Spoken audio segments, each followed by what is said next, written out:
এই রবিউল আওয়াল মাস আসলে আমাদের সোশ্যাল মিডিয়াতে এক শ্রেণীর হুজুর আছে, তারা শুধু রাসূল সাল্লাল্লাহু আলাইহি সাল্লামের জন্ম এবং মৃত্যু 12ই রবিউল আওয়াল পালন করার জন্য অনেক বড় বড় হুজুরের নাম ধরে বলে অমুক ওয়াহাবি, অমুক ওয়াহাবি, অমুক কাফের।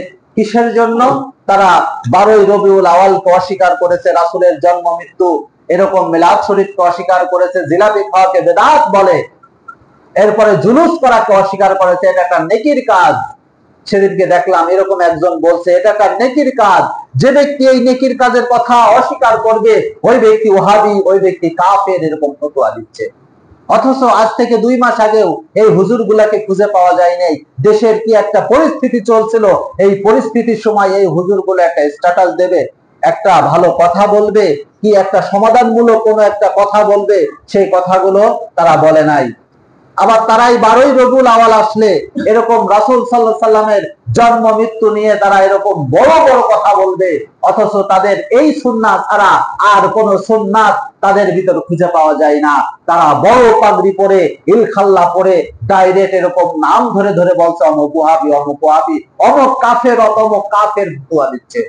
আর সাধারণ জনগণ মনে করছে তাই তো, কত বড় হুজুরে, এত পাগড়ি মাথায়, কত বড় পাগড়ি আর কত বড় দাড়ি জুব্বা নিয়ে তারা এরকম ফতোয়া দিচ্ছে, তাহলে মনে হয় এরাই। শুনুন, রাসূল সাল্লাল্লাহু আলাইহি সাল্লামের জন্ম এবং মৃত্যু এটা অস্বীকার করার কোনো সুযোগ আছে বলেন? রাসূল সাল্লাল্লাহু আলাইহি সাল্লাম কি দুনিয়াতে আসে নাই? রাসূল সাল্লাল্লাহু আলাইহি সাল্লাম 63 বছর জিন্দেগি মক্কা এবং মদিনায় পার করে নাই? আমরা কি কেউ অস্বীকার করি? রাসূল সাল্লাল্লাহু আলাইহি সাল্লামের যে হাদিস রয়েছে, রাসূল সাল্লাল্লাহু আলাইহি সাল্লামের উপর যে আল্লাহ তাআলা কুরআনুল কারীম নাযিল করেছে, এখন অক্ষত অবস্থায় রয়েছে, এটা কি কেউ অস্বীকার করে? রাসূল সাল্লাল্লাহু আলাইহি সাল্লামের শুধু আপনি তার জন্মদিনে একটা জিলাপি খাওয়ার জন্য এই ফতোয়া দিচ্ছেন, আর রাসূল সাল্লাল্লাহু আলাইহি সাল্লাম বদর, উহুদ, খন্দকে যে যুদ্ধ করেছে, ইসলাম প্রতিষ্ঠিত করার জন্য দান শহীদ করেছে, তার মাথার রক্ত পায়ে এসে ঠেকেছে, তায়েফে মার খেয়েছে, উহুদে মার খেয়েছে, সে জেল খেটেছে, আপনি কি করেছেন? এই জন্য রাসূলুল্লাহ সাল্লাল্লাহু আলাইহি সাল্লামের সুন্নাতকে আমাদের আঁকড়ে ধরতে হবে। এই বিষয়ে আল্লাহ কি বলেন? রব্বুল আলামিন পবিত্র কোরআনের মধ্যে বলছেন, কুল ইন কুনতুম তুহিব্বুনাল্লাহ ফাত্তাবিউনি ইহবিবকুমুল্লাহ ওয়া ইয়াগফির লাকুম যুনুবাকুম আল্লাহু গফুরুর রহিম। সূরা ইমরান 31 নং আয়াতে আল্লাহ সুবহানাহু ওয়া তাআলা বললেন, হে রাসূল, আপনি মানুষদেরকে বলিয়া দিন, ইন কুনতুম তুহিব্বুনাল্লাহ, যদি মানুষ আল্লাহকে ভালোবাসতে চাই তাহলে সেজন্য আপনি রাসূল, আপনাকে অনুসরণ করে। আপনাকে অনুসরণ করলে আমি আল্লাহ ওই বান্দাদেরকে ভালোবাসবো এবং ওই বান্দার জীবনের গুনাহসমূহ মাফ করে দেব। আল্লাহু গফুরুর রহিম, আমি আল্লাহ ক্ষমাশীল এবং দয়াময়। আলহামদুলিল্লাহ। আল্লাহ সুবহানাহু ওয়া তাআলা আয়াতটা নাযিল করার পিছনে একটা যৌক্তিক কারণ ছিল। রাসূলুল্লাহ সাল্লাল্লাহু আলাইহি সাল্লামকে ওই সময় মানুষ মানতে চাইতো না। ইহুদি এবং খ্রিস্টান, এই দুই জাতি, যারা ইহুদি এবং খ্রিস্টানেরা হযরত ঈসা আলাইহিস সালামকে মরিয়ম এর পুত্র এবং আল্লাহর পুত্র বলতো। এরা আল্লাহর পুত্র বলতে বলতে এমন পর্যায়ে নিয়ে গেছে যে আমরা ঈসাকে আমরা যদি ইবাদত করি তাহলে আল্লাহ খুশি হবেন। ইহুদিরা রাসূলুল্লাহ সাল্লাল্লাহু আলাইহি সাল্লামকে মানতো না, কিন্তু আল্লাহকে ভালোবাসতো। এই দুই জাতির জন্য মূলত আয়াতটা আল্লাহ তাআলা নাযিল করলেন, যে রব্বুল আলামিন বললেন, হে রাসূল, আপনি বলিয়া দিন তাদেরকে, আমি আল্লাহ, আমাকে যদি ভালোবাসতে চাও তাহলে ঈসা আলাইহিস সালাম এবং মরিয়ম এটাকে ত্যাগ করতে হবে। ঈসা আলাইহিস সালামের দিন বিলুপ্ত হয়ে গেছে, এখন মুহাম্মাদুর রাসূলুল্লাহ সাল্লাল্লাহু আলাইহি ওয়াসাল্লামের দিনকে আল্লাহ দুনিয়ার মধ্যে বিস্তার করে দিচ্ছেন। এই জন্য আল্লাহ তাআলা বললেন, রাসূল, হে আপনি বলে দিন, আমাকে যদি ভালোবাসতে চাই তাহলে আপনাকে যেন অনুসরণ করে। আপনাকে অনুসরণ করলেই আমি আল্লাহ তাদেরকে ভালোবাসবো এবং তাদের জীবনের গুনাহসমূহ মাফ করে দিব। রাসূল সাল্লাল্লাহু আলাইহি ওয়াসাল্লাম বলছেন, লা ইউমিনু আহাদুকুম হাত্তা আকুনা আহাব্বু ইলাইহি মিন ওয়ালিদিহি ওয়ান নাসি আজমাইন। আল্লাহ রাসূল সাল্লাল্লাহু আলাইহি ওয়াসাল্লাম বলছেন, তোমরা তোমাদের পিতামাতা, তোমাদের সন্তান এবং মানুষের মধ্য থেকে যতক্ষণ পর্যন্ত আমাকে বেশি ভালো না বাসবে, ততক্ষণ পর্যন্ত তোমরা পরিপূর্ণ মুমিন হতে পারবে না। তাহলে যে বান্দা রাসূলকে ভালো না বাসবে ওই বান্দা পরিপূর্ণ মুমিন হতে পারবে না। কেমন ভালোবাসতে হবে? আল্লাহ রাসূল সাল্লাল্লাহু আলাইহি সাল্লাম বলে দিলেন, তোমার পিতামাতা, তোমার সন্তান এবং মানুষ। পিতামাতা, সন্তান এবং মানুষ, এই তিন শ্রেণীর ভিতর চিন্তা করতে হবে, আমার সন্তান, আমার পিতামাতা এবং মানুষের মধ্য থেকেও আমি কি আমার রাসূলকে বেশি ভালোবাসতে পারছি কিনা, আমি কি আমার রাসূলকে বেশি মহব্বত করতে পারছি কিনা। যদি আমি আমার রাসূলকে বেশি মহব্বত করতে পারি তাহলে আমি পরিপূর্ণ মুমিন হব। যদি আল্লাহ রাসূল সাল্লাল্লাহু আলাইহি সাল্লাম আমার কাছে ওই পরিমাণ ভালোবাসার পাত্র না হয়, আমি কিন্তু পরিপূর্ণ মুমিন হতে পারবো না। হযরতে উমর ফারুক রাদিয়াল্লাহু তাআলা আনহুকে রাসূলুল্লাহ সাল্লাল্লাহু আলাইহি সাল্লাম বলছেন, উমর তুমি আমাকে কতটুকু ভালোবাসো?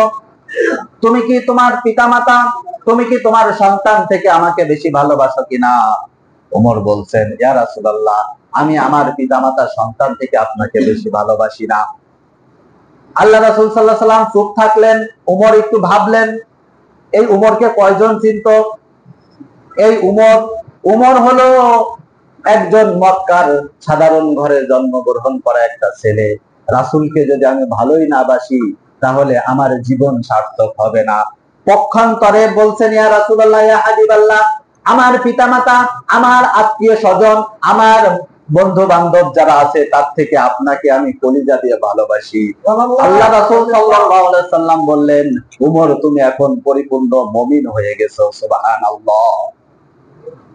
রাসূলুল্লাহ সাল্লাল্লাহু আলাইহি ওয়াসাল্লামকে যদি আমরা ভালো না বাসতে পারি, রাসূল সাল্লাল্লাহু আলাইহি সাল্লামকে যদি আমরা অনুসরণ না করতে পারি, আমরা পরিপূর্ণ মুমিন মুসলমান দাবি করতে পারবো না। এখন যদি বলি যে দাড়ি রাখা সুন্নাত, আল্লাহ রাসূল সাল্লাল্লাহু আলাইহি সাল্লাম দাড়ি রেখেছেন, আপনি দাড়ি রাখেন, আপনি এখনই ওজর খাড়া করে দিবেন, আমি যুবক মানুষ, বয়স কেবল 25 বছর হয়েছে, 20 বছর হয়েছে, এখন যদি আমি দাড়ি রাখি আমার নতুন বউ সে রাগ করবে, আমার পিতামাতা সে বলবে তুমি মৌলবাদী হয়ে গেছো, সুতরাং আমি দাড়ি রাখতে পারবো না। মনে রাখবেন, এই দাড়ি রাখা আল্লাহর নবীর সুন্নাত। যদি কোনো বান্দা দাড়ি রাখে তাহলে আল্লাহর নবীর একটা সুন্নাতকে সে পালন করলো। পৃথিবীর বুকে একমাত্র একটা সুন্নাত তার সব সময় সাথে থাকে, সেটা হচ্ছে দাড়ি। বান্দা যখন জন্মগ্রহণ করে তখন কিন্তু মুখে দাড়ি থাকে না। এই দাড়ি কত বড় নিয়ামত দেখেন। একই মায়ের গর্ভ থেকে দুইটা সন্তান হয়েছে, একটা ছেলে একটা মেয়ে। সন্তানের বয়স যখন 20 বছর হয়েছে, 20 বছর হওয়ার পরে সন্তানের খুসা খুসা দাড়ি উঠেছে, পুত্র সন্তানের খুসা খুসা দাড়ি। কিন্তু 20 বছর বয়স মেয়ের কোনো দাড়ি নাই। শুধু 20 বছর কেন, ওই মেয়েটার বয়স 50 বছর হলেও আর দাড়ি উঠবে না। তাহলে এই দাড়িটা মেয়ে এবং পুরুষের মাঝে পার্থক্যকারী, ঠিক কিনা? যে বান্দা দাড়ি চাচ্ছে ওই বান্দা যেন পুরুষ থেকে মেয়ে হওয়ার ভাব ধরে। এই জন্য যে বান্দা দাড়ি চাচবেন ওই বান্দা যেন দাড়ি চাচলো না, ওই বান্দা যেন আল্লাহ রাসূল মুহাম্মদ আরবি সাল্লাল্লাহু আলাইহি সাল্লামের কলিজায় ছুরি মারলো। বলেন আউযুবিল্লাহ। আপনি ভালো কাজ করছেন, মুখে দাড়ি নাই, আপনি যত ভালো কাজ করেন আপনি 24 ঘন্টা কবিরা গুনার মধ্যে ডুবে আছেন। বলেন আউযুবিল্লাহ। একমাত্র দাড়ি সুন্নাত, আপনি যদি রাখেন, এখন যদি আপনি মারা যান, আপনার মুখে দাড়ি আছে, আপনি মারা গেলেন, এই দাড়ি চেষে কি আপনার কবরে দিবে? বলেন, এই দাড়ি চেষে কি কবরে দিবে? যে জন্মগ্রহণ করার সময় দাড়ি ছিল না, মৃত্যুবরণ করলো, মুখে দাড়ি চেষে দাও, তাই হবে? একমাত্র এই দাড়ি আপনার সঙ্গেই কবরের ভিতর যাচ্ছে। ভাবুন, একটু চিন্তা করুন, আপনি দাড়ি চেষে রাসূল সাল্লাল্লাহু আলাইহি সাল্লামের কলিজায় ছুরি মেরে জান্নাত আশা করবেন, এটা কি সম্ভব হবে? এই জন্য আসুন, রবিউল আউয়াল মাস, রাসূল সাল্লাল্লাহু আলাইহি সাল্লাম সোমবারের দিন জন্মগ্রহণ করেছিলেন, এই জন্য সারা জীবন তিনি সোমবারে রোজা রেখেছেন। যদি কোনো বান্দা রাসূলের জীবনী যদি পালন করতে চায় সেজন্য সোমবারে রোজা রাখে। আতশবাজি ফুটিয়ে র্যালি করে রাসূল সাল্লাল্লাহু আলাইহি সাল্লামের মহব্বত যতটুকু না প্রকাশ করা যায়, আপনার সিয়ামের মাধ্যমে, আপনার রাসূলের অনুসরণের মাধ্যমে তা থেকে কোটি কোটি গুণ অগ্রসর হওয়া যায়। এজন্য আসুন আমরা রাসূলকে মহব্বত করি। আল্লাহ তাআলা রাসূলকে অনুসরণ করার কথা বলেছে, আমরা রাসূলকে অনুসরণ করি। প্রত্যেকটা স্টেশনে আমরা রাসূলকে অনুসরণ করব। রাসূল যেভাবে এরকম দুনিয়ার বুকে চলেছে, যেভাবে রাসূল সাল্লাল্লাহু আলাইহি ওয়াসাল্লাম সাহাবীদেরকে চালাইছেন, আমরা ওইভাবে চলবো ইনশাআল্লাহ। আল্লাহ সুবহানাহু ওয়া তাআলা আমাদের সকলকেই তৌফিক দান করুন। আল্লাহুম্মা আমিন।